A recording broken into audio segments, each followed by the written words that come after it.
যাস? ফাহাদের কাছে যাব একটু। ঠিক আছে যা, বিকেলের মধ্যে ফিরে আসিস। কেন, কোথাও যাবে নাকি? তোর আপুকে দেখতে যাব। ও আল্লাহ গো, আমার আবার বোন হলো কোন সময়? আমার বোন আছে আমি নিজেও জানি না। হারাম জাদা, জুতা চিনিস? গাল লাল করে দিব। তোর আপু মানে তোর মামা তো বোনকে দেখতে যাওয়ার কথা বলতেছে। তোর মায়া আপুর কথা বলছে। ও, আগে বলবে তো, আমি কি না কি ভাবছি। তা তুমি মায়া আপুকে দেখতে এখন কানাডায় যাবে? তুই বেশি বুঝিস কেন? তোর মায়া আপু আজ কানাডা থেকে বাসায় আসতেছে পড়ালেখা শেষ করে, আর যাবে না। তাই দেখতে যাব তুই আর আমি। আচ্ছা, আমি কি কখনো মায়া আপুকে দেখছি? শুধু নামই শুনেছি। মায়া নামের একটা মেয়ে আমার মামার আছে, সে এখন কানাডায়। আবার তুই দেখছিস? তবে তোর মনে নেই অনেক বছর আগের কথা। ও ছোট থেকেই পড়ালেখার জন্য ওর মামার কাছেই গেছিল। ও আচ্ছা, তা তোমার ভাইয়ের মেয়ে দেখতে কেমন গো আম্মু? বলো, তোমার ভাইকে আমার সাথে বিয়ে দিবে নাকি? দাঁড়া হারামজাদা। আমাকে আর পাইকে দিলাম এক দৌড়ে বাড়ির বাইরে। তারপর বাইকটা নিয়ে বেরিয়ে পড়লাম ফাহাদের কাছে যাওয়ার জন্য। যেতে যেতে আপনাদের পরিচয় দিয়ে নেই, আমি ফারাবি ইসলাম অর্ণব। আমি বাবা মার একমাত্র সন্তান। আব্বু একটা বিজনেস আছে আর মা বাসায় থাকে। আর আমি এবার অনার্স প্রথম বর্ষে। বাবা কাজের জন্য বেশি সময় দেশের বাইরে থাকে। প্রায় আধা ঘন্টা বাইক চালিয়ে এক জায়গায় এলাম। ফাহাদ আমাকে এই জায়গায় আসতে বলেছে, কিন্তু কেন আমি নিজেও সেটা জানি না। তাই আমি ফাহাদকে ফোন দিলাম। প্রথমবার ধরল না, আবার দিলাম, ধরল না। এভাবে 3বার দিলাম, ফোন ধরল না। মেজাজটা পুরো চেতে গেল আমার। আবার কল দিলাম, এইবার ফোন ধরল। কিরে, এতক্ষণ কই ছিলি? গার্লফ্রেন্ডের সাথে মিটিয়ে বিজি মনে হয়। এই তো মামা, ঠিক ধরছিস। ঠিক ধরছি মানে? তুই কই? এখানে কেন আসতে বললি? দোস্ত একটা কথা বলি, রাগ করিস না। আগে বল তুই কোথায়, তাড়াতাড়ি আয়। দেখ দোস্ত, রাগিস না, আগে পুরো কথাটা শোন। বল। আমি তোকে ডেকেছি আড্ডা দেওয়ার জন্য, আর তোর একটা গার্লফ্রেন্ডের ব্যবস্থা করতে। বাবা, কে তুই ভাই? তোরে তো আমি চিনতেই পারলাম না। আমায় গার্লফ্রেন্ড দিবি আর তুই? সত্যি বলছি, ওই দিক দিয়ে অনেক মেয়ে যায়, যেটা পছন্দ হয় তোকে পটিয়ে দিতাম।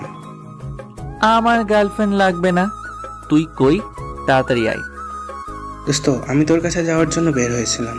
আসার সময় মিম ফোন দিয়ে বলল ওর সাথে নাকি ঘুরতে যাবে, আর আমিও না করতে পারলাম না। আমি এখন ওর সাথে ঘুরতে আইছি, এখন যেতে পারবো না, রাগ করিস না। আজ একটা গার্লফ্রেন্ড নাই বলে রাগ আমি কি করব? রাগের চেয়ে দুঃখটা অনেক গভীর। আজ একটা গার্লফ্রেন্ড নেই বলে সিঙ্গেলেরাই বোঝে সিঙ্গেল থাকার কষ্ট, যন্ত্রণা, হতাশা, দুঃখ, বেদনা। হতাশ হবে না দোস্ত, আমার মন বলতেছে তোর পিছন দিক থেকে কোনো মেয়ে আসতেছে, এই মেয়ে হবে তোর গার্লফ্রেন্ড। তোর ভবিষ্যৎবাণী তোর কাছে রাখ, কাট। আমি এখন একটু ঘুরে বাসায় যাব। দেখ না দোস্ত, পেছনে যদি মেয়ে না থাকে তাহলে নাই, আর যদি আসে আমাকে ট্রিট দিবি। রাখ তোর ট্রিট, শালা আমি মরি আমার জ্বালাই, আর তুই আইসিস ভবিষ্যৎবাণী করতে। দোস্ত একবার দেখ। কেন বিরক্ত করতেছিস? ঠিক আছে দেখছি। এক রাশ বিরক্তি নিয়ে পেছনে তাকালাম আমি। পেছনে তাকাতেই দেখলাম একটা মেয়ে আমার দিকে আসতেছে। দেখতে তো মাশাল্লাহ পরীর মতো। প্রথম দেখাই ক্রাশ বাস সব একসাথে খেয়ে গেলাম। ফাহাদের কথা মানতে হবে। এদিকে ফাহাদ ফোনে হ্যালো হ্যালো করতেই আছে, আমার সেদিকে কোনো হুঁশ নেই। আমি শুধু ক্রাশকে দেখেই যাচ্ছি। কিছু না বলে ফোনটা কেটে দিলাম আমি মেয়েটার দিকে অপলক তাকিয়ে আছি। মেয়েটা কখন যে আমার সামনে চলে এলো জানতেই পারলাম না। মেয়েটা আমার সামনে এসে বলল, আমাকে একটু রাইড শেয়ার করবেন? মেয়েটির কথায় আমার হুঁশ ফিরে। কাছে থেকে মেয়েটাকে দেখতে আরো সুন্দর লাগছে। মনে হচ্ছে এক্ষুনি কাজী অফিসে নিয়ে যাই। তারপর আমি বললাম, কি বললেন? শুনতে পাইনি। আমাকে একটু রাইড শেয়ার করবেন? মেয়েটি হয়তো ভাবছে আমি রাইড শেয়ার করি, কারণ আমি একটা হেলমেট পরে আছি আর একটা এক্সট্রা আছে। ফাহাদের জন্য এনেছিলাম। যাই, মেয়েটা থাকে কোথায় আর পরিচিত হতে পারবো। আমার মনে তো লাড্ডু ফুটছে। তখন আমি বললাম, অবশ্যই। কোথায় যাবেন? চলুন আমি রাস্তা দেখিয়ে দিচ্ছি। ঠিক আছে, চলুন। তারপর মেয়েটি বাইকে উঠল। আমি হেলমেটটা দিলাম, মেয়েটিও পরে নিল। তারপর আমি চালাতে লাগলাম। এক অসাধারণ মুহূর্ত আমার জন্য। জীবনের প্রথম আমার বাইকের পেছনে কোনো সুন্দরী রমণী। আমি বাইকটা আস্তে চালাতে লাগলাম, কারণ যত আস্তে যাব তত বেশি সময় ক্রাশের সাথে থাকতে পারবো। আর একটু ভদ্র সাজারও কিছু আছে না? যাই হোক, মেয়েটির সাথে কথা বলতে হবে। আমি কোনো কিছু বলতে যাব, তার আগেই মেয়েটি বলল, দাঁড়ান, আমি নামবো। কেন? এখানেই বাসা নাকি আপনার? না। তাহলে কেন নামবেন? এটা কি বাইক চালাচ্ছেন? এভাবে গেলে তো সারা জীবন লাগবে যেতে। এর চেয়ে হেঁটে মানুষ আগে যাবে। আমার বাইকের ফার্স্ট গিয়ার আর লাস্ট গিয়ার আছে, মাঝখানে সব তার কাটা। তাহলে শেষ গিয়ারই দিন। ঠিক আছে। তারপর আমি স্পিড দিয়ে গাড়ি চালাতে লাগলাম। মেয়েটি মনে হয় ভয় পেয়েছে, তাই আমাকে জড়িয়ে ধরল। আহা, কি এক ফিলিংস! আপনাদের বলে বোঝাতে পারবো না। পেছনে মেয়ে জড়িয়ে ধরে আছে। আহা! হঠাৎ করে সামনে একটা কুকুর চলে এলো, তাই আমি কষে ব্রেক মারলাম। সাথে সাথে হাওয়ায় ধপাস করে উঠতে লাগলাম। মনে হচ্ছে উপরে চলে যাব। চোখ খুলে দেখতে পেলাম মেয়েটির বেশি কিছু ক্ষতি হয়নি, উঠে দাঁড়াচ্ছে। এইটুকু দেখেই চোখ বুজে গেল, আর কিছু মনে নাই। যখন চোখ খুললাম, দেখলাম মেয়েটি আমার দিকে কেমন করে তাকিয়ে আছে। তার চোখগুলো পুরো মায়ায় ভরা। মনে হয় সারা জীবন তাকিয়ে থাকলেও মায়া কমবে না চোখের প্রতি। আশেপাশে তাকিয়ে দেখলাম হসপিটালে, হাতে পায়ে ব্যান্ডেজ। মেয়েটির দিকে তাকিয়ে দেখলাম কোনো ক্ষতি হয়নি, শুধু কপালে বাম সাইডে একটু ব্যান্ডেজ করা। দেখতে আরো অসম্ভব সুন্দর লাগছে। আমার জ্ঞান ফিরেছে, কোনো হুঁশ নেই মেয়েটির। আমার দিকে তাকিয়েই আছে, কিছুই বুঝলাম না। আমি মেয়েটির চোখের সামনে তুড়ি মারতেই মেয়েটির ধ্যান ভাঙল। সাথে সাথে মেয়েটি লজ্জা পেয়ে গেল, কিন্তু কেন লজ্জা পেল কিছুই বুঝতে পারলাম না। তবে লজ্জা পেলে মেয়েটির সৌন্দর্য আরো বৃদ্ধি পায়। তখন মেয়েটি আমাকে বলল, যাক, তাহলে জ্ঞান ফিরলো আপনার। ফিরেছে তো অনেক আগেই, আপনি খেয়াল করেন নাই? আচ্ছা, আপনার কিছু হয়নি তো? না, তেমন কিছু না, মাথায় একটু চোট পেয়েছি। আমাকে এখানে কে নিয়ে এলো? আমি। ধন্যবাদ আপনাকে। আর সরি, আমার জন্য আপনার যাওয়াও হলো না, আবার ব্যথাও পেলেন। সমস্যা নাই, ওটা একটা দুর্ঘটনা। আপনার বাসার নাম্বার দিন, আসতে বলি।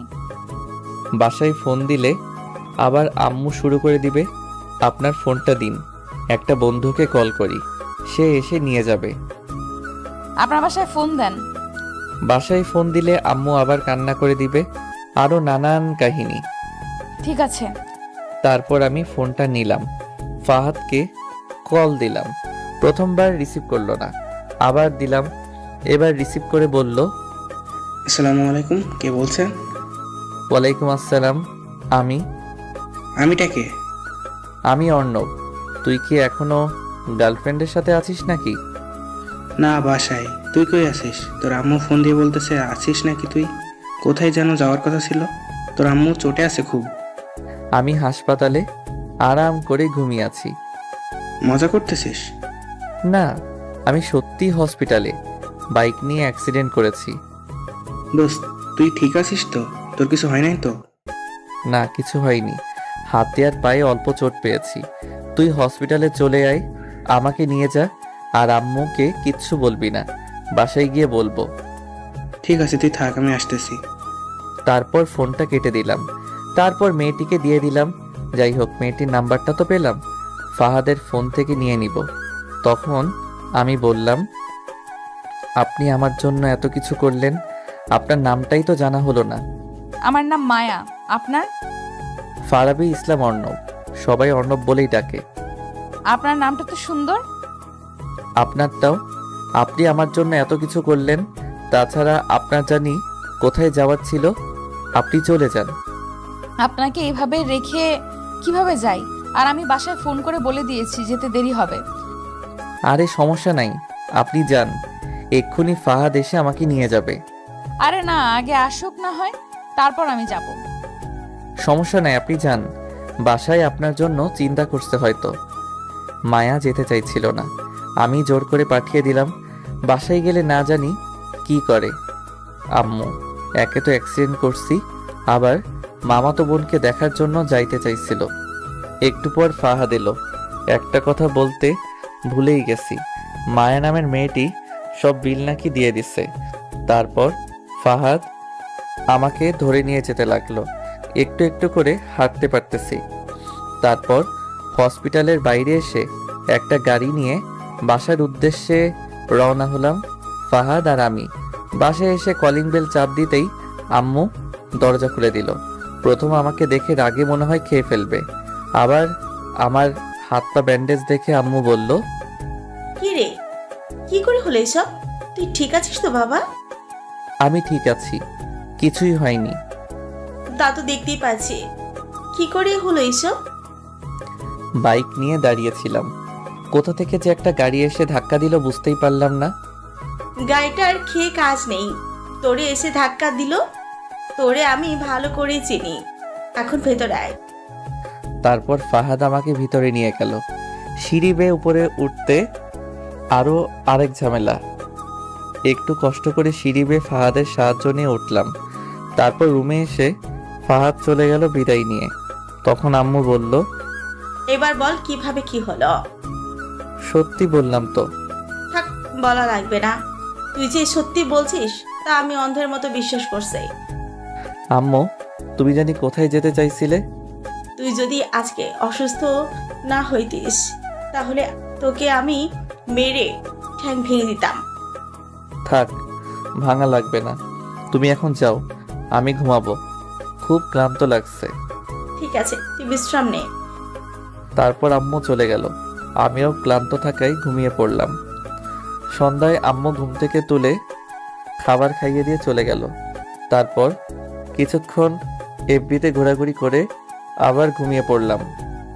পরের দিন সকালে ঘুম থেকে উঠে ফ্রেশ হয়ে একটু হাঁটাহাঁটি করলাম আস্তে আস্তে। খাবার টেবিলে আম্মু বলল, আজ নাকি বিকেলে আমার মামাতো বোন মায়া আসবে। তাতে আমার কি, আমার ক্রাশ মায়াকে খুঁজে বের করতে হবে। তারপর দুপুরে খাবার খেয়ে ঘুমিয়ে পড়লাম, কারণ আমার কোনো কাজ নাই। আম্মু বাইরেও যেতে দিল না আজকে। বিকেলে ঘুমিয়ে আছি, এমন সময় দেখলাম মায়া নামের মেয়েটি আমার মাথার পাশে বসে আছে। এই মেয়ে তো যেখানে যায় সেখানেই দেখতে পাই। স্বপ্ন ভেবে নিজে নিজে বললাম, মাই ক্রাশ মায়া, তোমায় অনেক অনেক ভালোবেসে ফেলেছি। যেখানেই যাই তোমাকেই দেখতে পাই। তোমার ওই চোখের চাহনিতে আবদ্ধ আমি, অনেক অনেক ভালোবাসি। ঘুমাতে গেলেও শান্তি নেই, যেখানেই যাই তোমাকেই দেখতে পাই। খুব ভালোবেসে ফেলেছি। কথাগুলো বলে দেখলাম স্বপ্নে আমার ক্রাশ চলে যাচ্ছে। স্বপ্নে ভেবেই দিলাম হাত ধরে টান, সাথে সাথে আমার বুকে এসে আছড়ে পড়ল। আহা, স্বপ্ন হলেও অনুভূতি অন্যরকম। আমার ক্রাশ জোর করছে, আমি ছাড়ছি না। এমন সময় গালে ঠাস ঠাস করে দুইটা পাপ্পি পড়ে গেল। স্বপ্ন হলেও এত জোরে লাগে নাকি? গাল পুরো লাল হয়ে গেছে। লাফ মেরে বিছানা থেকে উঠে পড়লাম। দেখলাম আমার ক্রাশ মায়া দাঁড়িয়ে আছে। এটা কি সত্যি? তাই চোখগুলো ভালো করে ডলে নিলাম। তাকিয়ে দেখি সামনে মায়া দাঁড়িয়ে আছে। আমার বিশ্বাস হচ্ছে না। একটা চিমনি কাটলাম হাতে, আমার ব্যথা পেলাম। তার মানে সামনে সত্যি সত্যি মায়া। তাকে দেখে আমি বললাম, আপনি এখানে কি করছেন আর কোথা থেকে এলেন? এমন সময় আম্মু রুমে এলো। এসে মায়াকে দেখিয়ে বলল, এটাই হচ্ছে তোর মামাতো বোন মায়া। এটা বলে আম্মু মায়া আপুকে নিয়ে চলে গেল। তার মানে এই মায়াই আমার সেই মামাতো বোন মায়া আপু, আমার থেকে সিনিয়র। এতক্ষণ আমার পাশে মায়া আপুই ছিল। আমি সত্যি তাকে জড়িয়ে ধরেছিলাম, আরও অনেক কথা বলেছি। মায়া আপুকে জড়িয়ে ধরার কারণে আমাকে চড় মারল। আমার সব শেষ। আমি এখন মায়া আপুর সামনে যাব কিভাবে? তাকে জড়িয়ে ধরেছিল, স্বপ্ন ভেবে বাস্তবে হাতের শক্তি আছে বলতে হবে। গালটা এখনো ব্যথা করছে। মায়া আপু আমার মাথার পাশে বসে কি করছিল? আমার দিকে কেন গালে হাত দিয়ে তাকিয়েছিল? নানা প্রশ্ন আর অনুভূতি নিয়ে ওয়াশরুমে চলে গেলাম ফ্রেশ হতে। ফ্রেশ হয়ে বাইরে বের হয়ে দেখলাম মায়া আপু বিছানায় বসে পা দোলাচ্ছে। মায়া আপুর দিকে তাকাতেই লজ্জা লাগছে, তাই আমি বললাম, সরি আপু, ইচ্ছে করে কিছু করিনি, তখন স্বপ্ন ভেবে জড়িয়ে ধরেছিলাম। ঠিক আছে, আর যে কথাগুলো বলছিলি সেগুলো কি হলো বল? কথাগুলো কি সত্যি সত্যি আমাকে বলেছিলি? স্বপ্নে তোমাকে ভেবে ওই কথাগুলো বলেছিলাম। আমি তোর থেকে অনেক বড়, আর কোনো কথা নাই। একদিনে দেখেই ভালোবাসা হয়ে গেল? ভালোবাসা তো কোনো বয়স মানে না, আর ভালোবাসা কখনো বলে কই আসে না, সেটাও যে কোনো সময় যেখানে সেখানে হয়ে যায়। আমিও তোমায় প্রথম দেখায় ভালোবেসে ফেলেছি। মায়া আপু কোনো কথা না বলে চলে গেল। আমি মায়া আপুকে ভালোবাসি, যে করেই হোক মায়া আপুর মুখ থেকে শুনতে হবে আমায় ভালোবাসে কিনা। ভালোবাসুক আর নাই বাসুক, তোমায় আমি ছাড়ছি না মাই ক্রাশ। রাত্রে ডিনার করে ঘুমিয়ে পড়লাম। মায়া আপু কয়েকদিন থাকবে আমাদের এখানে, যে করেই হোক এই কয়েকদিনে রাজি করাতে হবে। সকালে ঘুম থেকে উঠে একটু হাঁটাহাঁটি করলাম। অনেক দিন হলো সকালে ঘুম থেকে উঠি না। সকালের পরিবেশটাই মুগ্ধকর, তাই একটু ছাদে গেলাম। ছাদে গিয়ে দেখলাম ক্রাশ মানে মায়া আপু দাঁড়িয়ে আছে। আমি মায়া আপুকে গিয়ে বললাম, আপু এত সকাল সকাল কি করছো এখানে? আমি সকালেই ঘুম থেকে উঠি। ও আমার উত্তরটা কি দিবে না? কিসের উত্তর? আমি যে তোমাকে ভালোবাসি। দেখ অর্ণব, তুই আমার থেকে ছোট, এটা সম্ভব না। আমি তোকে ভালোবাসতে পারবো না। তুমি চাইলেই সম্ভব, আর কেন আমাকে ভালোবাসতে পারবে না? এই কথা আর আমার সামনে বলবি না। এই বলে মায়া আপু চলে যাচ্ছিল। আমি পেছন থেকে হাতটা টেনে ধরলাম। ঠাস ঠাস করে দুইটা পড়ে গেল আমার গালে, তারপর চলে গেল। এই মেয়ে এত মারে কেন কথায় কথায়? গালটা লাল করে দিল। তারপর আমি কিছুক্ষণ ছাদে সময় কাটিয়ে চলে এলাম। তারপর নাস্তা করে বাইরে এলাম বন্ধুদের সাথে আড্ডা দিতে। আড্ডা দিতে দিতে প্রায় বিকেল হয়ে গেল, তাই বাসার উদ্দেশ্যে রওনা হলাম।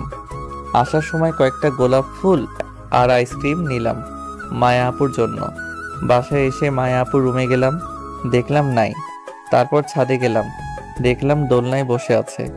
আমি ফুলগুলো এগিয়ে দিয়ে বললাম, এই নাও প্রিয়, এগুলো তোমার জন্য। লাগবে না আমার। নাও না। জোর করে ধরিয়ে দিলাম। সাথে সাথে মায়া আপু সেগুলো ফেলে দিল। আমার মনটা একটু খারাপ হয়ে গেল। তারপর আমি বললাম, কি হলো, এত কষ্ট করে আনলাম, ফেলে দিলে কেন? দরকার নেই আমার। এমন কেন করো? একটু ভালোভাবে তো কথা বলতে পারো। ভালোবাসি আমি তোমাকে, কেন বোঝো না? বললাম না আমি তোকে ভালোবাসি না। এসব বললে আমি কিন্তু বাসায় চলে যাব। তোমায় কোথাও যেতে দিচ্ছি না, এই মনের ঘরে তোমাকে বন্দি করে রেখে দিব। তুই কিন্তু বেশি বাড়াবাড়ি করছিস। থাপ্পড় দিয়ে গাল লাল করে দিব। বাড়াবাড়ির কিছুই করিনি, এখন করব। মানে কি করবি তুই? দাঁড়াও, দেখাচ্ছি। এই বলে আস্তে আস্তে মায়া আপুর দিকে এগোতে লাগলাম। আর মায়া আপু দোলনা থেকে উঠতে যাবে এমন সময় মাথার পেছনে পাশে চুল ধরে চার ঠোঁট এক করে দিলাম। মায়া আপু ছাড়ানোর চেষ্টা করছে, আর আমি ছাড়ছি না। কি এক অনুভূতি! এই প্রথম কোনো নারীকে কিস করলাম আমি। শরীরে এক অজানা শিহরণ বয়ে যাচ্ছে। প্রায় 5 মিনিট পর ছেড়ে দিলাম, আর মায়া আপু দোলনায় ধপ করে বসে পড়ল। তারপর আমাকে চড় মারার জন্য হাত উঠালো। আমি হাত ধরে দিলাম এক টান, সাথে সাথে আমার বুকে এসে পড়ল। অনেক ছাড়ানোর চেষ্টা করছে, তাই আমি আবার চার ঠোঁট এক করে দিলাম। প্রায় 2 মিনিট পর ছেড়ে দিলাম। ছেড়ে দিয়ে বললাম, তোমায় আমি অনেক ভালোবাসি প্রিয়, তোমাকেও আমাকে ভালোবাসতে হবে, তোমায় আমি ছাড়ছি না। এই বলে আমি ছাদ থেকে নিচে চলে এলাম। রুমে এসে ফ্রেশ হয়ে ঘুমানোর চেষ্টা করলাম, কিন্তু ঘুম আসছে না। একটু আগের সিনটা সামনে আসছে। এসব ভাবতে ভাবতে কখন যে ঘুমিয়ে গেলাম মনে নাই। যখন ঘুম ভাঙে তখন প্রায় সন্ধ্যা হয়ে আসছে, তাই উঠে একটু ছাদে গেলাম। ছাদে গিয়ে দেখি আবার মায়া আপু দাঁড়িয়ে আছে। তখন আমি বললাম, কি করছো জানেমান? তুই কি সত্যি আমাকে ভালোবাসিস? জীবনের থেকেও বেশি। তাহলে আমাকে প্রপোজ কর। সত্যি? তুমিও আমাকে ভালোবাসো? হুম, এখন প্রপোজ কর। তোমাকে অনেক অনেক ভালোবাসি। I love you. এভাবে হবে না, ভালো করে ফুল দিয়ে কর। তারপর আমি নিচে এলাম। আমার মনে মনে তো লাড্ডু ফুটছে, মায়া আপু আমাকে ভালোবাসবে, তাও আবার এত তাড়াতাড়ি। আমি বাগানে এসে একটা ফুল নিয়ে চলে গেলাম। মায়া আপুর কাছে গিয়ে ফুলটা এগিয়ে দিয়ে হাঁটু গেড়ে বসে বললাম, জীবনে কাউকে ভালোবাসিনি, তুমি আমার প্রথম ভালোবাসা, তুমি আমার প্রথম অনুভূতি। অন্য প্রেমিকদের মতো আমি ঠিকঠাক মতো আমি প্রপোজ জানি না, তবে আমি তোমাকে চাই। আমার এলোমেলো জীবনে প্রথম প্রণয় তুমি মায়া, আমার জীবনের সুখ তারা তুমি মায়া, আমার জীবনের বাঁচা মরার জন্য পয়েন্ট তুমি মায়া। অবশেষে একটা কথাই বলতে চাই, ভালোবাসি, বড্ড ভালোবাসি তোমায়, অনেক অনেক ভালোবাসি। I love you. মায়া আপু ফুলটা নিল। আমি দাঁড়িয়ে তাকে শক্ত করে জড়িয়ে ধরলাম। মায়া আপু আমাকে জড়িয়ে ধরলো। তারপর কিছু সময় ছাদে কাটিয়ে চলে এলাম আমি। রাত্রে ডিনারের সময় পায়ে সুরসুরি দিতে লাগলাম আমি মায়া আপুর। মায়া আপু আমার দিকে রাগী দৃষ্টিতে তাকিয়ে আছে, তবু আমি সুরসুরি দিতে লাগলাম। এবার দিল জোরে একটা পাড়া, সাথে সাথে চিৎকার করে উঠলাম। আমার চিৎকার দেখে আম্মু বলল, কি হলো, চিৎকার দিলি কেন? কিছু না, টেবিলের ভেতর দিয়ে মনে হয় বিড়াল গেল, পায়ে লাগলো তো তাই ভয় পেয়ে চিৎকার দিলাম। যত সব, বিড়াল দেখে কেউ এভাবে চিৎকার দেয়? আমি দেই? তোর প্যাচাল বাদ দিয়ে খা এখন। মায়া আপুর দিকে তাকিয়ে দেখি মুচকি মুচকি হাসছে, মনে হচ্ছে দেই একটা। তারপর খাওয়া দাওয়া করে রুমে চলে এলাম। রাত্রে মায়া আপুকে কল দিলাম। নাম্বারটা আম্মুর ফোন থেকে নিয়েছি। ফোন রিসিভ করে মায়া আপু বলল, হ্যালো, কে? তোমার হবু বর। কানের নিচে এমন দিব না, তোর পাগলামি বের হয়ে যাবে। রাখ। রাগ করো কেন? আমি অর্ণব। ও, তুমি আগে বলবে তো, বলো কি বলবে। একটু ছাদে এসো না। না, এখন এত রাতে আমি যেতে পারবো না। আসো না প্লিজ, একটু থেকে চলে যেও। না, আমি এখন যেতে পারবো না। তুমি তো আমাকে ভালোই বাসো না, আমার কথা কেন শুনবে? যাও, তোমাকে আসতে হবে না। আমার বাবুটা রাগ করে। ঠিক আছে, যাচ্ছি। তারপর মায়া আপু ফোনটা কেটে দিল। আমি কথা বলতে বলতে ছাদে চলে এসেছি। 2-3 মিনিট পর মায়া আপু এলো। এসে আমাকে বলল, কি হলো, এত রাতে ছাদে আসতে বললে কেন? তুমি আর আমি চাঁদ দেখবো তাই। দোলনায় বসো তো। তারপর মায়া আপু দোলনায় বসলো। আমি তার কাঁধে মাথাটা দিলাম, দিয়ে বললাম, জানো, প্রথম যেদিন তোমায় দেখেছিলাম বুকের ভিতর কেমন জানি অনুভব হয়। তোমায় আমি এই কয়েকদিন অনেক ভালোবেসে ফেলেছি। তুমি আমার সিনিয়র, তবুও ভালোবাসা তো কোনো বয়স মানে না। তোমাকে অনেক অনেক ভালোবেসে ফেলেছি। তারপর কিছু সময় কাটিয়ে চলে এলাম আমরা। রুমে এসে দিলাম এক ঘুম। এভাবেই কেটে গেল কয়েকদিন। আমি মায়া আপুকে খুব ভালোবাসি, আর মায়া আপুও আমাকে খুব ভালোবাসে। আজকে মায়া আপু চলে যাবে, ভাবতেই খুব খারাপ লাগছে। তাকে ছাড়া আমার এক মুহূর্ত ভালো লাগবে না। তাই আমিও যাব মায়া আপুর সাথে তাদের বাসায়, কয়েকদিন থেকে আসব। আম্মুর থেকে পারমিশন নিয়ে নিয়েছি আগেই। 1 সপ্তাহ থাকবো মায়া আপুর সাথে।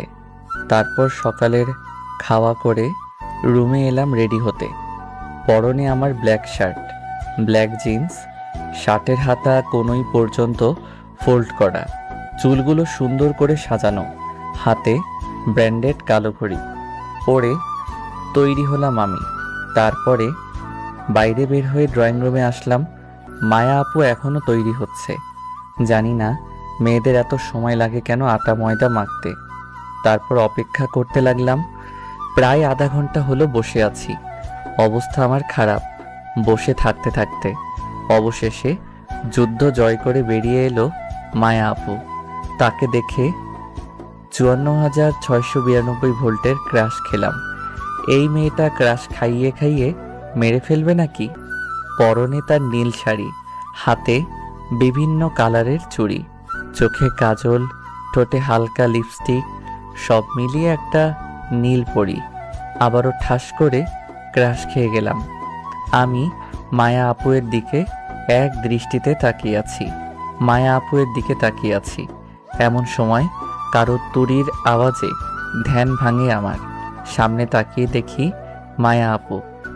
যা বাবা, মায়া আপু কখন সামনে এলো বুঝতেই পেলাম না। তখন মায়া আপু বলল, কিরে এভাবে চেয়ে আছিস কেন? তোমাকে আজকে পরীর মতো লাগছে জান পাখি। আর হবু বরকে কেউ তুই বলে? মায়া আপু কিছু বলল না, কি যেন ভেবে আমার দিকে তাকিয়ে আম্মুর কাছে বিদায় নিতে চলে গেল। তারপর আম্মুর থেকে বিদায় নিয়ে দুইজনে বাড়ির বাইরে আসলাম। তারপর মায়া আপু বলল, কিরে কিভাবে যাবি? কেন বাইকে?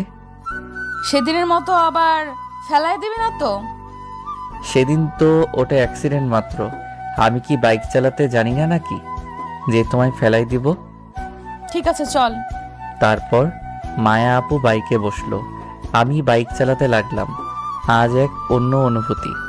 সেদিন ছিল অপরিচিতা, আর আজ সম্পর্কটা এক অন্যরকম রূপ। আহা, এক অন্যরকম অনুভূতি। প্রায় আধা ঘন্টা চালানোর পর একটা শপিং মলের সামনে এলাম। সেখানে এসে বাইক থামিয়ে দিলাম। তা দেখে মায়া আপু বলল, কিরে এখানে থামলি কেন? একটা জিনিস নেওয়ার আছে, তোমার যদি কিছু প্রয়োজন হয় নিতে পারো। আমার কিছু নেওয়ার নেই। তোর কি নেওয়ার আছে তাড়াতাড়ি নিয়ে আয়। ঠিক আছে, তুমি 5 মিনিট থাকো, আমি আসছি। তারপর আমি শপিং মলে প্রবেশ করলাম। মায়া আপুকে আনিনি, কারণ তার জন্যই একটা ব্রেসলাইট নিব। কারণ 1 সপ্তাহ থাকার পরে আমাকে চলে আসতে হবে। এটা আমার স্মৃতি থেকে যাবে তার কাছে। তারপরে একটু খোঁজাখুঁজি করে একটা সুন্দর ব্রেসলাইট পেলাম। এটা মায়া আপুর হাতে অনেক মানাবে। তারপর সেটা নিয়ে চলে এলাম। তারপর আবার রওনা দিলাম তাকে নিয়ে। প্রায় আরো আধা ঘন্টা চালানোর পর আমরা এসে পৌঁছালাম। আমি গাড়ি থেকে নেমে মায়া আপু বাসার ভিতরে যাচ্ছি। তখন আমি বললাম, আপু দাঁড়াও, কেন? তোমার হাতটা একটু দাও তো। কেন? দাও না। তারপর মায়া আপু হাতটা এগিয়ে দিল। আমি পকেট থেকে ব্রেসলাইটটা বের করতে করতে বললাম, আমি তো 1 সপ্তাহ পরে আবার চলে যাব, তাই আমার স্মৃতি হিসেবে তোমার হাতে এটা পরিয়ে দিব। তারপর আমি ব্রেসলাইটটা বের করে পরিয়ে দিতে যাব, এমন সময় মায়া আপু বলল, তোকে একটা কথা বলি, আমি তোকে ভালোবাসি না, আর এটা আমার লাগবে না। মজা করো না তো।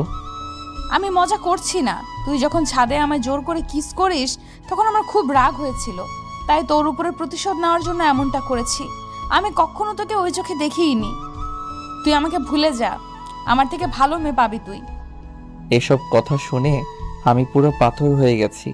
মাটি সরে গেছে আমার পায়ের নিচ থেকে। মায়া আপু আমাকে ভালোবাসেনি ভাবতে খুব কষ্ট হচ্ছে আমার। আমি যে তাকে খুব খুব ভালোবাসি। আমার চোখ পুরো ছলছল করছে, মনে হয় এক্ষুনি ঝড় নামবে। তখন আমি মায়া আপুকে বললাম, কেন এমনটা করলে আমার সাথে? চুপ। আমার সাথে এমনটা কেন করলে? খুব ভালোবাসি তোমায়। তুমি খুব সহজেই বললে ভুলে যেতে। ভুলে যেতে চাইলেই কি ভুলে যাওয়া সম্ভব? তোমাকে আমি জীবনে ওটা চাইতেও বেশি ভালোবাসি। তোমাকে কিভাবে ভুলবো আমি? প্রতিশোধ নেওয়ার ছিল, অন্যভাবে নিতে। কেন এমনটা অভিনয় করলে আমার সাথে? কি দোষ করেছিলাম আমি? তোমায় তো ভালোই বেসেছিলাম, এমনটা না করলেও পারতে। ভালো থেকো, আর তোমাকে ডিস্টার্ব করব না। এই বলে ব্রেসলাইটটা সেখানেই ছুঁড়ে ফেলে দিলাম। চোখ যেন আমার বাদ মানছে না। কথাগুলো বলতে বলতে কেঁদে দিয়েছি। ওর চোখ মুছে বাইকে চড়ে স্টার্ট দিয়ে সেখান থেকে চলে এলাম। সেখান থেকে এসে একটা লেকের পাড়ে গেলাম। সেখানে গিয়ে বসলাম। আশেপাশে কোনো মানুষ নেই। নদীর পানি একে একে বয়ে যাচ্ছে। আমার চোখের পানিও বাদ মানছে না। আসার সময় কয়েক প্যাকেট সিগারেট কিনে নিয়ে এলাম। সেখানে বসে সিগারেট খেতে লাগলাম। একটা টান দিতেই প্রচুর পরিমাণে কাশি হতে লাগলো, চোখ জ্বলতে লাগলো, লাল হয়ে গেল। কষ্ট হচ্ছে খুব, কিন্তু এই সামান্য কষ্ট কিছুই না আমার বুকের ভিতরে হওয়া কষ্টের থেকে। সেখানে বসে সিগারেট খেতে লাগলাম আর আজকের দেওয়া মায়া আপুর আঘাতপ্রাপ্ত কথাগুলো ভাবতে লাগলাম। সেখানে বসে কাটিয়ে দিলাম অনেক সময় সিগারেট খেতে খেতে। প্রায় সন্ধ্যা হয়ে এলো, এখন বাসায় যেতে হবে। তাই সেখান থেকে উঠে বাইক নিয়ে বাসার দিকে আসতে লাগলাম। কিছুক্ষণের ভিতরে বাসায় চলে এলাম। কলিং বেল চাপ দিলাম, কেউ খুলল না। আবার দিলাম, এবার আম্মু দরজা খুলে দিল। আমায় দেখে আম্মু অবাক হয়ে তাকিয়ে আছে আমার দিকে। তারপর আম্মু বলল, কিরে, তোর মামা বাড়ি থাকার কথা, এত রাতে চলে এলি কেন? আর তোর চোখ মুখ এমন হয়েছে কেন? মুখ থেকে গন্ধ আসতেছে, কিছু খেয়েছিস নাকি? আমি কোনো কথা না বলে আম্মুকে পাশ কাটিয়ে ভিতরে চলে এলাম। আম্মু দরজা বন্ধ করে আমার পেছন পেছন আসতে লাগলো। আম্মু কিছু বলার আগেই রুমে ঢুকে ঠাস করে দরজা বন্ধ করে দিলাম। বাহির থেকে আম্মু দরজা খোলার জন্য বলতেছে। আমি তা কানে না নিয়ে বিছানায় শুয়ে শুয়ে কাঁদতে লাগলাম। বুকের ভিতরটা কষ্টে শেষ হয়ে যাচ্ছে আমার। মায়া আপু এভাবে অভিনয় করতে পারলো আমার সাথে?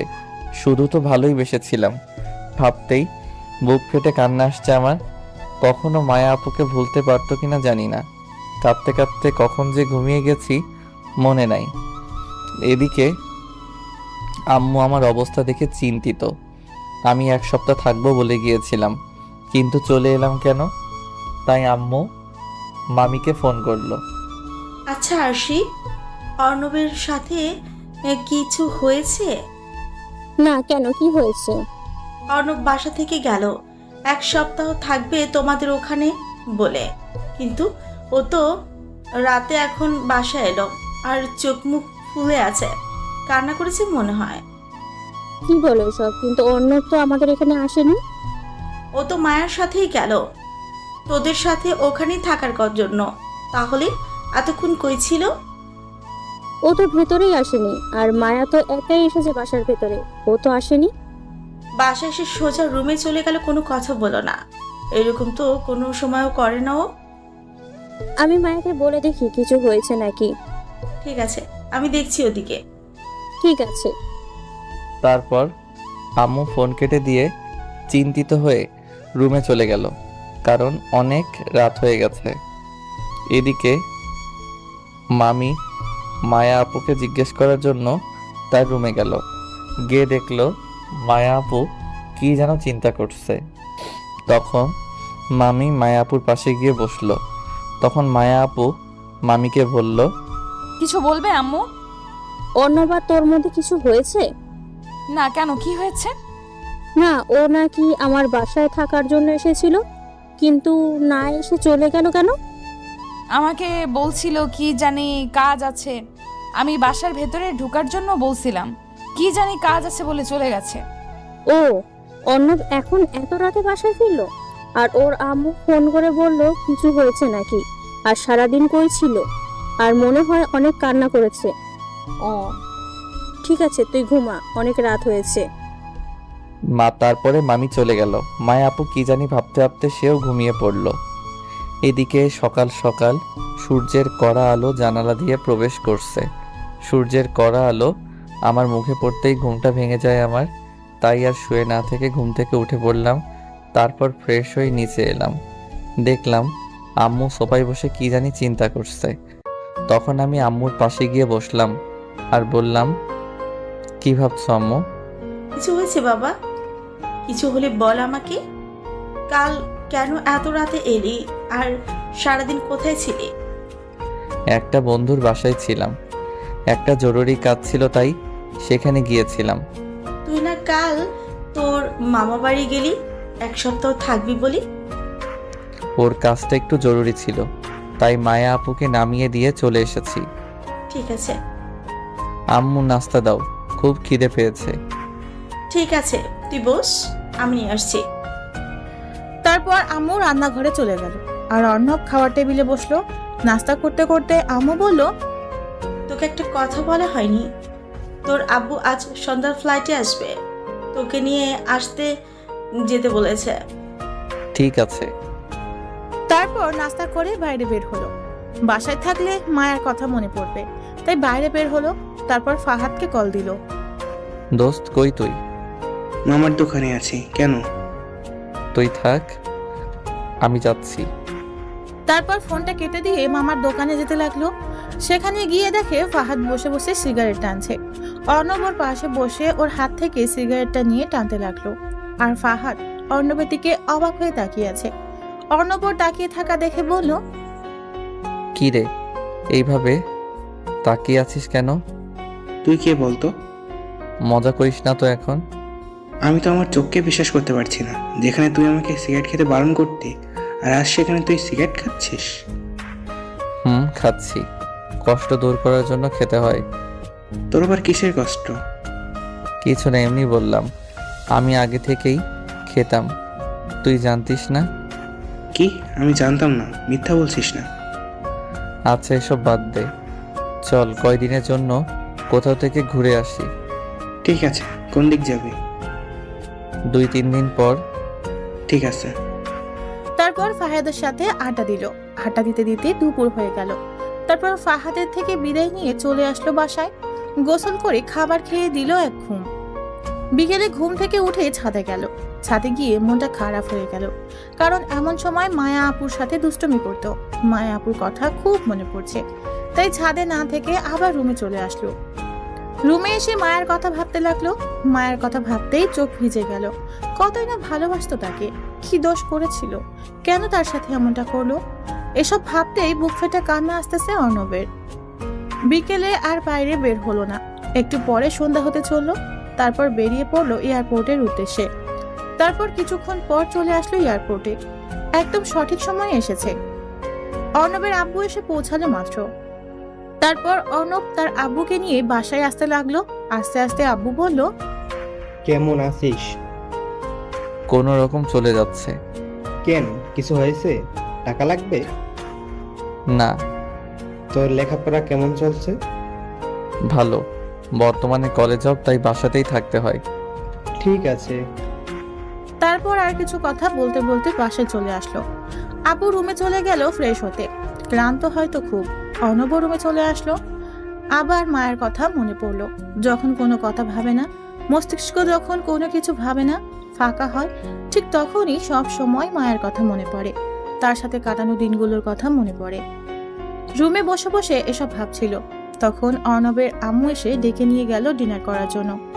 তারপর ডিনার করে রুমে আসলো। কিছু সময় এফবিতে ঘোরাঘুরি করে ফোনটা রেখে দিল। ঘুমানোর প্রস্তুতি নিচ্ছে, এমন সময় ফোনটা বেজে উঠলো। তাকিয়ে দেখে আননোন নাম্বার, তাই প্রথমবার কেটে দিল, কিন্তু আবার ফোন করলো। এবার রিসিভ করে সালাম দিল, কিন্তু ফোনের ওপাশ থেকে কিছুই বলল না। হ্যালো হ্যালো করলো, কিন্তু কিছুই বলল না। তাই বিরক্ত হয়ে ফোনটা কেটে দিল। আবার ফোন দিল। এবার রিসিভ করে কিছু বলতে যাবে, তার আগেই ফোনের ওপাশ থেকে কারো কান্নার আওয়াজ আসছে। কেউ ফুপিয়ে ফুপিয়ে কাঁদছে। তাই অর্ণব বলল, কি হলো, কথা বলুন। কে আপনি? এভাবে বিরক্ত করতেছেন কেন? কি হলো, কথা বলবেন না কেটে দিব? মায়া নামটা শুনেই বুকটা কেমন করে উঠল। আমাকে এত কষ্ট দিয়েও স্বাদ মেটেনি, তাই আমি বললাম, আপনি কেন ফোন দিয়েছেন আমায়? আপনি কে বলছিস কেন? তুই না আমাকে ভালোবাসিস? ভালোবাসি? হাসালেন মিসেস মায়া। আমি যাকে ভালোবাসতাম সে আমার কাছে মরে গেছে। এমনটা বলো না প্লিজ। আমি তোমায় খুব ভালোবেসে ফেলেছি। আমি তোমার শূন্যতা আমাকে বুঝিয়ে দিয়েছে আমি তোমাকে কত ভালোবেসে ফেলেছি। তোমার সাথে সেই সময় কাটানো দুষ্টুমিটাকে ভালোবেসে ফেলেছি আমি। প্লিজ, খুব ভালোবাসি তোমায়। তাই এতদিন আপনার সেই ভালোবাসা কোথায় ছিল? যখন আমি আপনাকে পাগলের মতো ভালোবাসতাম, তখন আপনি কি করলেন? আমার সাথে ভালোবাসার অভিনয় করলেন। বাহ বাহ, বলতেই হবে আপনি একজন বড় মাপের অভিনেতা। প্লিজ এভাবে বলো না, বিশ্বাস করো খুব ভালোবাসি তোমায়। ভালোবাসার কথা আপনার মুখে মানায় না। এত কষ্ট দিয়েও কি মন ভরেনি? আরও কষ্ট দেওয়ার জন্য এসেছেন এখনো? আপনি চাইছেন আমি কষ্ট পাই? সত্যি আমি অনেক কষ্ট পেয়েছি। বুকটা ভিতরে ছারখার হয়ে গেছে আমার। আর কি চান আপনি? এটা সত্যি যে আমি তোমার সাথে অভিনয় করেছি, কিন্তু বিশ্বাস করো অভিনয় করতে করতে কখন যে তোমায় ভালোবেসে ফেলেছি আমিও জানি না। প্লিজ এই বিষয়ে কোনো কথা বলতে চাই না আমি। ভালো থাকবেন। এই বলেই অর্ণব ফোনটা কেটে দিল। আবার কল দিল। এবার ফোনটা কেটে সিমটা বের করে রেখে দিল। অন্য একটা সিম ফোনে সেট করলো। তারপর ফোনটা রেখে বিছানায় ধপাস করে শুয়ে পড়লো। একটা দীর্ঘশ্বাস ছাড়লো আর ফোনে বলা মায়ের কথাগুলো ভাবতে লাগলো। ভালোবাসে, ভালোই যদি বাসতো তাহলে কেন সেদিন এমন করলো? নাকি শাস্তিটা কম হয়ে গেছে বলে আবার এমন করছে? কেন এমনটা করলো? এখন যখন ভুলে যেতে চাইছে তখন কেন ফিরে আসতে চাইছে? ফিরে আসতে কি সত্যিই চাইছে নাকি আবার অভিনয়?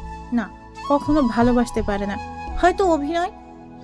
এসব ভাবতে ভাবতে চোখ বেয়ে পানি চলে আসলো অর্ণবের। না, এইসব আর ভাবতে পারছে না। মাথা পুরো হ্যাং হয়ে যাচ্ছে। না, এসব আর নিতে পারছে না। তাই এসব ঝেড়ে ফেলে ঘুমাতে চেষ্টা করলো। না, কিছুতেই ঘুম আসতেছে না। বারবার মায়ের বলা ফোনের কথাগুলো কানে ভাসছে। এসব ভাবতে ভাবতে কখন যে ঘুমিয়ে গেছে মনে নাই। সকালে ঘুম থেকে উঠলো, একটু হাঁটাহাঁটি করলো। অনেকদিন হলো সকালে ওঠা হয় না। মনটা ফ্রেশ হয়ে গেল।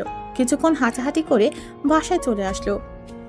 বাসায় এসে নাস্তা করে বেরিয়ে পড়লো, কারণ বাসায় অবসর সময় থাকলে মায়ের কথা মনে পড়বে। তাই বাসা থেকে বাইরে আসলো।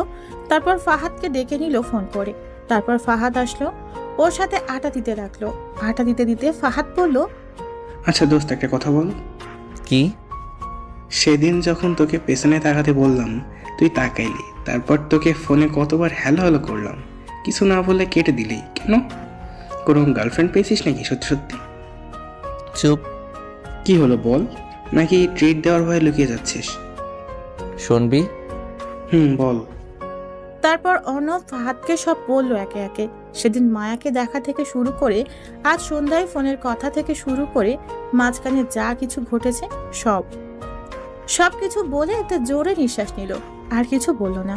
আর কিছু বলে হয়তো চোখ ধেয়ে আসতো, তাই আর কিছু বলল না। সব কিছু বলে মন খারাপ করে ফাহাদের পাশে বসে রইল। তখন ফাহাদ বলল, মন খারাপ করিস না, সব ঠিক হয়ে যাবে। খুব ভালোবাসতাম রে। আচ্ছা, কাল রাতে তো ফোন করে বলেছে যে তোকে ভালোবাসে, আর ও কান্না করছে। মনে হয় এবার তোকে সত্যি সত্যি ভালোবাসে। মনে হয় শাস্তি কম হয়ে গেছে, তাই আবার এসব অভিনয় করতেছে। আমার তো মনে হয় না। তোর কথা শুনে বুঝতে পারছি এবার তোকে সত্যি সত্যিই ভালোবাসে। ছাড় এসব। ভালোবাসার হলে অভিনয় করতো না। আর যাই হোক, আমায় ভালোবাসতে পারে না। ফাহাদের সাথে কথা বলছিল এমন সময় ফোনটা বেজে উঠলো। তাকিয়ে দেখে আম্মু। ফোনটা রিসিভ করে বলল, আম্মু বলো। তুই কোথায়? বাসায় আয়। কেন, কিছু হয়েছে নাকি? না, কিছু হয়নি, তুই বাসায়। ঠিক আছে, যাচ্ছি। তারপর ফাহাদের থেকে বিদায় নিয়ে বাসায় আসতে লাগলো। বাসায় এসে কলিং বেল চাপ দিতেই দরজা খুলে গেল। মনে হয় ওর জন্যই অপেক্ষা করতেছিল। দরজার দিকে তাকিয়ে যা দেখলো তা কোনো দিনও আশা করেনি অর্ণব। দরজার দিকে তাকিয়ে দেখে মায়া। মায়া কোনো কিছু বলবে তার আগেই কিছু বলার সুযোগ না দিয়ে অর্ণব পাশ কাটিয়ে ভিতরে চলে গেল। অর্ণব দেখলো মায়া ড্রয়িং রুমে তার আম্মুর সাথে বসে আছে। তাই আম্মুকে বলল, আম্মু কেন আসতে বললে আমায়? মায়া আসছে, তাই তোকে ডাকলাম। ওর বোরিং লাগবে, তাই তোর সাথে সময় কাটাতেই তোকে ডাকলাম। অর্ণব কিছু না বলে রুমে চলে গেল। পেছনে পেছনে মায়া রুমে গেল। তাকে দেখে রাগ অভিমান সব হচ্ছে অর্ণবের, কিন্তু কিছু করতে পারছে না। তাই বিরক্ত হয়ে বলল, কিছু কি বলবেন আপু? কি বললি? কানে কি শুনতে পান না নাকি? বললাম আপনার কিছু বলার থাকলে বলেন আপু, না হলে আমি এখন ঘুমাবো। কি বললি? আমি তোর আপু হই? আপু হয়তো কি, আপনি আমার মামাতো আদরের সিনিয়র বোন। তো আপু হয়তো কি বলবো? এভাবে কথা বলছিস কেন? তো কিভাবে কথা বলবো? ভালোবেসেও তো কথা বলতে পারিস। আমি এর চেয়ে বেশি ভালো করে কথা বলতে পারি না। আর ভালোবাসার কথা বলছেন, সেটা কবেই উঠে গেছে আমার জীবন থেকে। আমি আবার ঠিক করে দিব আমার ভালোবাসা দিয়ে। আপনার ভালোবাসা? হাসালেন তো মিসেস মায়া, আপনি তো অভিনয় সেরা। সত্যি অসাধারণ আপনার অভিনয়। আপনাকে তো পুরস্কার দেওয়া উচিত। এইভাবে বলো না, আমার খুব কষ্ট হয়। আপনার তো কষ্ট হওয়ার কথা না, আপনার তো আনন্দ হওয়ার কথা। হাজার হোক, প্রতিশোধ নিতে পেরেছেন, তা আবার কি মনে করে আসলেন? প্রতিশোধ কি কম হয়ে গেছে নাকি? প্লিজ এইভাবে বলো না, বিশ্বাস করো আমি তোমাকে অনেক ভালোবাসি। তুমি এমনভাবে বলো না, খুব কষ্ট হয় আমার। তা এতদিন এই আপনার ভালোবাসা কোথায় ছিল? তখন কি ঘুমিয়েছিল নাকি? এখন জেগে উঠেছে ভালোভাবে শাস্তি দেওয়ার জন্য? বিশ্বাস করো, তোমার সেই দুষ্টুমি আর ভালোবাসার অভিনয় করতে করতে ভালোবেসে ফেলেছি, আমি নিজেও জানি না, খুব ভালোবেসে ফেলেছি। আর একটা সুযোগ দাও আমাকে। আমি আর দ্বিতীয়বার কোনো বেঈমানকে সুযোগ দিতে পারবো না। আপনার প্রতি যতটা ভালোবেসেছিলাম আমি, ঠিক ততটাই ঘৃণা করি আমি আপনাকে। সব ঘৃণা দূর করে দিব আমার ভালোবাসা দিয়ে। খুব ভালোবাসি তোমায়। এসব কথা আর আমি শুনতে চাই না। রুম থেকে বেরিয়ে যান বলছি। আমার কথাটা তো বেরিয়ে যান বলছি, কখনো আমার রুমে যেন না দেখি। মায়া কিছু না বলে রুম থেকে চলে গেল। কি বলবে, হয়তো বা আর কিছুই বলার ছিল না। তারপর অর্ণব ধপাস করে বিছানায় পড়ে গেল। কেন ওর সাথে সবসময় এমনটা হয়? অভিনয় তো করলো, তাহলে আবার কেন ফিরে আসলো? আবার কি চায়? নাকি সত্যিই ভালোবাসে? এরকম হাজারো চিন্তা মাথায় নিয়ে ঘুমিয়ে পড়লো। সন্ধ্যায় ঘুম ভাঙলো আম্মুটাকে। তারপর ফ্রেশ হয়ে ডিনার করতে আসলো। আব্বু, আম্মু আর মায়া বসে আছে। অর্ণব গিয়ে তাদের সাথে যোগ দিল। মায়া অর্ণবের সামনে চেয়ারে বসে আছে। অর্ণবের দিকে কেমন করে তাকিয়ে আছে। খাবার খেতে খেতে পায়ে সুড়সুড়ি অনুভব করলো। মনে হচ্ছে কেউ পা দিয়ে পা সুড়সুড়ি দিচ্ছে। মায়ের দিকে তাকিয়ে দেখলো তার দিকে তাকিয়ে মুচকি মুচকি হাসছে। অর্ণবের আর বোঝার বাকি রইলো না কিছু। কোনো রকমে খাওয়া শেষ করে রুমে চলে আসলে পুরো সময় পায়ে সুড়সুড়ি দিয়েছে, কিন্তু কিছুই বলতে পারলো না। রুমে এসে শুয়ে পড়লো। প্রতিদিন রুমের দরজা খুলে দিয়ে ঘুমায়, আজও তার ব্যতিক্রম না। রুমের দরজা লক না করেই শুয়ে পড়লো। ঘুম আসতেছে না, বারবার মায়ের কথাগুলো মনে পড়ছে। একটা সুযোগ দাও, খুব ভালোবাসি তোমায়। এসব হাজারো কথা কানের কাছে এসে মিছিল শুরু করেছে। এসব ভাবতে ভাবতে কখন যে ঘুমিয়ে গেছে মনে নাই। সকাল সকাল কিছু ভারী অনুভব করলো বুকে, তাই ঘুমটা ভেঙে গেল। তাকিয়ে দেখে একটা মেয়ে শুয়ে আছে তার উপর। তার চুলগুলো সারা মুখে ছড়িয়ে আছে। এক অদ্ভুত ঘ্রাণ, নেশা জড়ানো মাতাল হওয়ার মতো ঘ্রাণ। মনে হচ্ছে সেই ঘ্রাণে মাতাল হয়ে যাবে। মেয়েটির চুলগুলো সরালো মুখ থেকে। তারপর চুলগুলো তার মুখ থেকে সরাতেই প্রচন্ড রাগ হতে লাগলো। মায়া শুয়ে আছে ওর উপর। ধাক্কা দিয়ে সরিয়ে দিল। ধাক্কা দেওয়াতে মায়া ঘুম থেকে উঠে গেল। অর্ণব প্রচন্ড রাগ নিয়ে তাকিয়ে আছে। মায়া কিছু না বলে লজ্জা পেয়ে চলে গেল।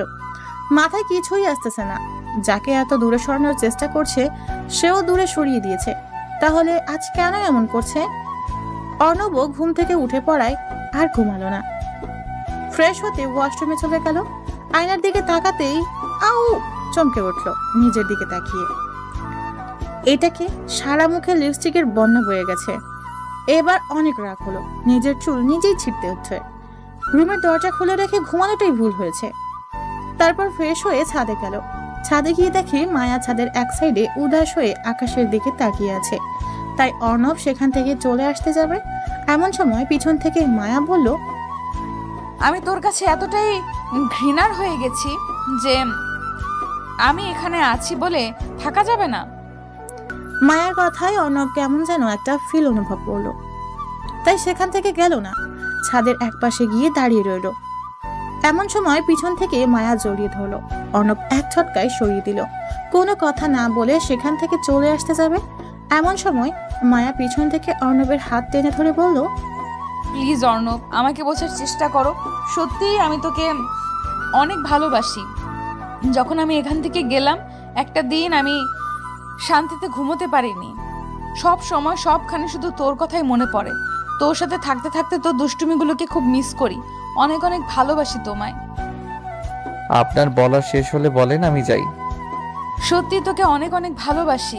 তোকে ছাড়া আমার এই জীবন অসম্পূর্ণ রয়ে যাবে। তোকে ছাড়া আমি থাকতে পারবো না, মরে যাব। তো যান না মরে, আমি বাধা করেছি নাকি? এই কথা বলতে পারলি? ঠিক আছে, আর কোনো দিন তোর সামনে আমায় দেখবি না। চলে যাব অনেক দূরে, বাঁচবো না আমি তোকে ছাড়া। এই বলে মায়া কাঁদতে কাঁদতে দৌড়ে নিচে চলে গেল। অর্ণব ছাদেই দাঁড়িয়ে ভাবতে লাগলো, আর একটা সুযোগ তো দেওয়াই যায়। যদি সত্যি সত্যিই কিছু করে ফেলে তাহলে নিজেকে ক্ষমা করতে পারবে না, না আর দূরে সরিয়ে রাখবে না, নিজের করে নেবে। এই ভেবে নিচে নামতে যাবে, এমন সময় নিচ থেকে আম্মু চিৎকার করে উঠলো। এটা শুনে অর্ণব এক দৌড়ে নিচে চলে আসলো। নিচে এসে স্তব্ধ হয়ে গেল। অর্ণবের মুখ থেকে কোনো কথা বের হচ্ছে না, চোখ থেকে কয়েক ফোঁটা পানি গড়িয়ে পড়লো। কারণ মায়া ডাইনিং টেবিলের সামনে পড়ে আছে, হাত দিয়ে ফেনকে দিয়ে রক্ত পড়ছে, আর অর্ণবের আম্মু তার পাশে দাঁড়িয়ে কাঁদছে। অর্ণব কোনো কথা না বলে তাড়াতাড়ি কোলে তুলে নিল। একটা গাড়ি নিয়ে সোজা হাসপাতালে চলে আসলো। তারপর ডাক্তার মায়াকে নিয়ে ভিতরে গেল। অর্ণব বাইরে দাঁড়িয়ে কাঁদছে, আম্মুকে সাথে নিয়ে আসেনি। একটু পর আম্মু এসেই ঠাস ঠাস করে 2টা চড় মেরে দিল অর্ণবের গালে। অর্ণব কি দোষ করলো আর কেনই বা মারলো কিছুই বুঝতে পারলো না। অর্ণব তার আম্মুর দিকে অবাক হয়ে তাকিয়ে আছে। তখন আম্মু অর্ণবকে বলল, মেয়েটা তোকে কত ভালোবাসতো, মানিস সে একটা ভুল করেছে, মানুষ মাত্রই তো ভুল। জানিস মেয়েটা আমার কাছে সেদিন এসে কত কান্না করেছে, তোকে কতটা ভালোবাসে মেয়েটা তুই জানিস। আমি তখন তাকে বললাম আগে ওর অভিমান ভাঙা, বাকিটা আমরা দেখছি। জানিস সেদিন মেয়েটা আমার কাছে কত কান্নাকাটি করেছে। আজ তোর জন্য মেয়েটার এই অবস্থা। ওর যদি কিছু হয়ে যায় কোনোদিন ক্ষমা করব তোকে আমি। বলেই আম্মু কেঁদে দিল। অর্ণব আম্মুকে জড়িয়ে ধরে কেঁদে দিল। কেঁদে কেঁদে বলল, কিচ্ছু হবে না দেখিস, দোয়া কর যেন কিছু না হয়। অর্ণবের মাথায় হাত বুলিয়ে দিয়ে কথাটা বলল আম্মু। তারপর কিছুক্ষণ পর ডাক্তার বের হয়ে আসলো। ডাক্তারকে বের হতে দেখে সাথে সাথে অর্ণব ডাক্তারের কাছে গিয়ে বলল, ডাক্তার সাহেব, মায়ার কিছু হয়নি তো? ও ঠিক হয়ে যাবে তো? আমার রক্ত এ পজিটিভ ডাক্তার, যত খুশি রক্ত নিন প্লিজ, মায়া আপুকে সুস্থ করে দিন। তারপর ডাক্তারের সাথে ভিতরে গেল। রক্ত দিয়ে বাইরে বের হলো। কিছুক্ষণ পর বাইরে বের হয়ে দেখে মামা মামি আর আব্বুও এসেছে। অর্ণব মাথা নিচু করে তাদের সামনে দাঁড়িয়ে রইল। মায়ার আব্বু আম্মু কান্না করছে আর অর্ণবের আম্মু তাকে সান্ত্বনা দিচ্ছে। কান্না করবে নাই বা কেন, একমাত্র আদরের মেয়ে মায়া। কিছুক্ষণ পর ডক্টর বেরিয়ে আসলো। অর্ণব সাথে সাথে ডক্টরের কাছে দৌড়ে গিয়ে বলল, মায়া আপু ঠিক আছে তো ডাক্তার সাহেব? ঠিক হয়ে যাবে তো?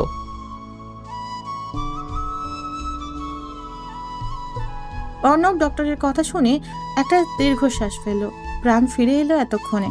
তারপর কিছুক্ষণ পর মায়াকে বেডে শিফট করা হলো। সবাই গেল দেখতে, অর্ণব গেল না। কিছুক্ষণ পর সবাই বেরিয়ে আসলো।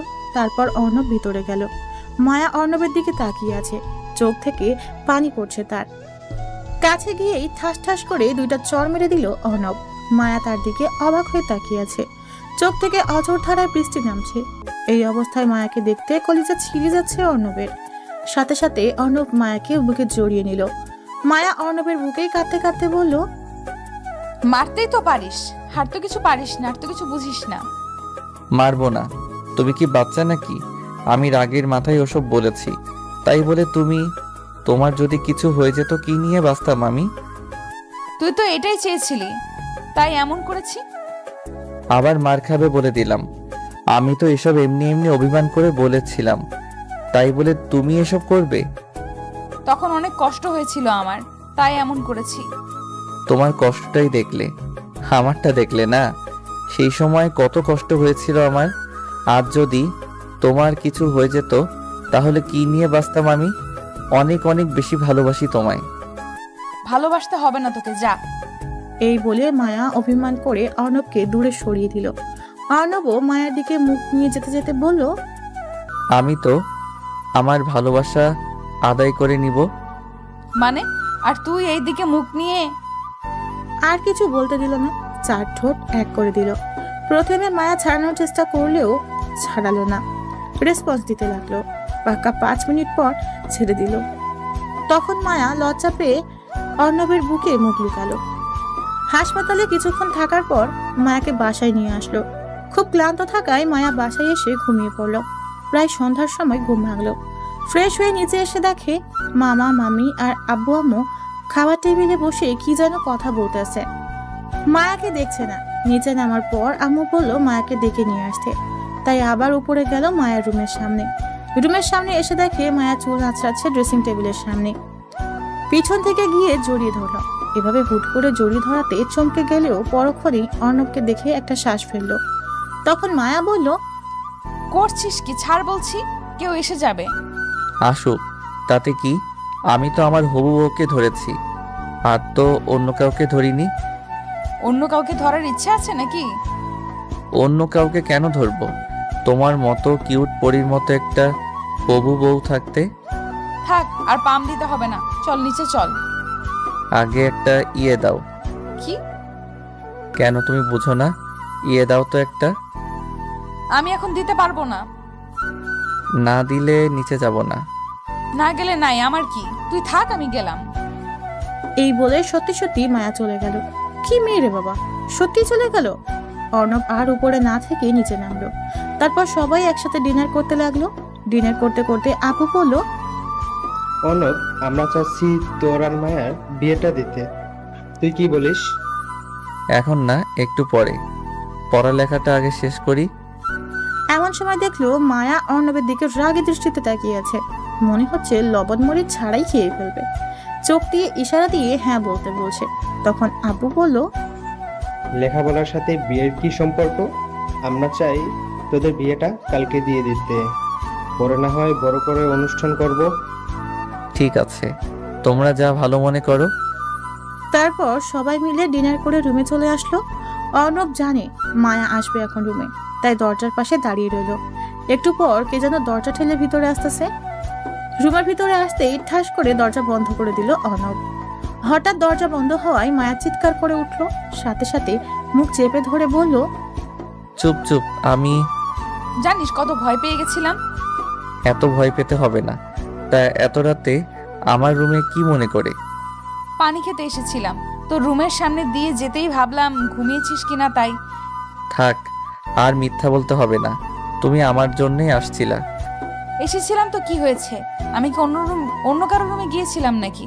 তোর রুমেই তো এসেছিলাম। তা কি জন্য এসেছিলে জানতে পারি? এমনি, তুই থাক, আমি গেলাম। এভাবে চলে যেতে দিলে না যাবে। তখন যেটা দাওনি এখন ওটা দাও। এখন দিতে পারবো না, আর তো একদিন, কালকে তো বিয়ে। তো কি হয়েছে? এখন দেরি না করে ঝটপট একটা ইয়ে দাও। ঠিক আছে, তুই চোখ বন্ধ কর। চোখ বন্ধ করতে হবে কেন? আমার লজ্জা লাগে। ওরে আমার লজ্জাবতী হবু বউরে, সেদিন যে ঘুমের মধ্যে কিস করছিলে তখন লজ্জা কি শরবত করে গুলে খেয়েছিলে? এই কথা বলে অর্ণব তার চোখ বন্ধ করলো। প্রায় 2 মিনিট হলো কিছু সারা শব্দ পেল না। পালিয়ে গেল না তো আবার? চোখ খুলে দেখে সত্যিই পালিয়ে গেছে। যা সালা, এবারেও বোকা বানিয়ে পালিয়ে গেল। মনে এক পালতি কষ্ট নিয়ে ঘুমিয়ে পড়ল। পরের দিন সব নিয়ম কানুন মেনে অর্ণব আর মায়ার বিয়েটা হয়ে গেল। বিয়েটা অর্ণবদের বাড়ি থেকেই হয়েছে। রাত 12টা বর্তমানে। বাসর ঘরের সামনে তাকিয়ে আছে অর্ণব। ভিতরে যাওয়ার সাহস পাচ্ছে না। বুকে 53,882 গ্রাম আর মনে 73,829 গ্রাম সাহস নিয়ে ভিতরে ঢুকলো। ঢুকে দরজাটা লক করে দিল। অর্ণবের রুমে ঢোকার শব্দ পেয়ে মায়া বিছানা থেকে নেমে এসে সালাম করলো। অর্ণব মাথায় হাত দিয়ে বলল, বেঁচে থাকো মা। কি বললি? আমি দাঁড়া, তোর হচ্ছে আজকে। সরি আপু, থুকু বউ। হুম। তুমি থাকো, আমার খুব ঘুম পেয়েছে। আমি ঘুমাবো, ডিস্টার্ব করো না। এই বলে অর্ণব বিছানায় গিয়ে শুয়ে পড়লো। মায়া অর্ণবের উপরে বসে পড়লো। কি হলো, এভাবে উপরে বসে আছো কেন? ডিস্টার্ব করো না, আমি ঘুমাবো। কোনো ঘুমানো চলবে না আজকে। এতদিন তো সুযোগের অপেক্ষায় ছিলি, এখন পেয়েও ছেড়ে দিচ্ছিস নাকি ভালো সাজার অভিনয় করছিস? আমি ভালো, এটা পৃথিবীর সবাই জানে। না বিশ্বাস করলে পাঠক পাঠিকাদের জিজ্ঞেস করে দেখতে পারো। তোকে চেনাই আছে আমার, লুচ্চা। কি? আমি লুচ্চা? ঠিক আছে, আমি লুচ্চা। লুচ্চামির কি দেখছো? এখন দেখবে আমি কত লুচ্চা। তারপর অর্ণব মায়াকে নিচে ফেলে দিয়ে তার উপরে উঠে পড়লো। আস্তে আস্তে মায়ার মুখের দিকে মুখ নিয়ে যেতে লাগলো। মায়ার নিঃশ্বাস ভারী হয়ে আসছে, ঘন ঘন নিঃশ্বাস নিচ্ছে। তার গরম নিঃশ্বাস অর্ণবের মুখে আছড়ে পড়ছে, তার ঠোঁট দুটো কাঁপছে। কি এক মাতাল করার মতো নেশা তার ঠোঁটে। অর্ণব আর কিছু না বলে তার ঠোঁট দুটো দখল করে নিল। মায়াও সমান তালে রেসপন্স ফিরিয়ে দিতে লাগলো। পাক্কা 10 মিনিট পর ছেড়ে দিল। মায়া অর্ণব দুজনই হাঁপাচ্ছে। তারপর মায়া অর্ণবের বুকে মাথা রাখলো আর বলল, না, আমার আর টুইন বেবি লাগবে। তার জন্য কি করতে হবে শুনি? কেন, তুমি কিছু জানো না? না, আমি কিছু জানি না। তুমি তো আমার সিনিয়র বউ, তুমি শিখিয়ে দাও। ওলে বাবুলে, আসো শিখিয়ে দেই। এই বলে মায়া 4 ঠোঁট এক করে দিল। অর্ণব তাকে রেসপন্স দিতে লাগলো। অর্ণব কম কিসে, সিনিয়র বউ তার শিশু জামাইয়ের উপর ঝাঁপিয়ে পড়লো।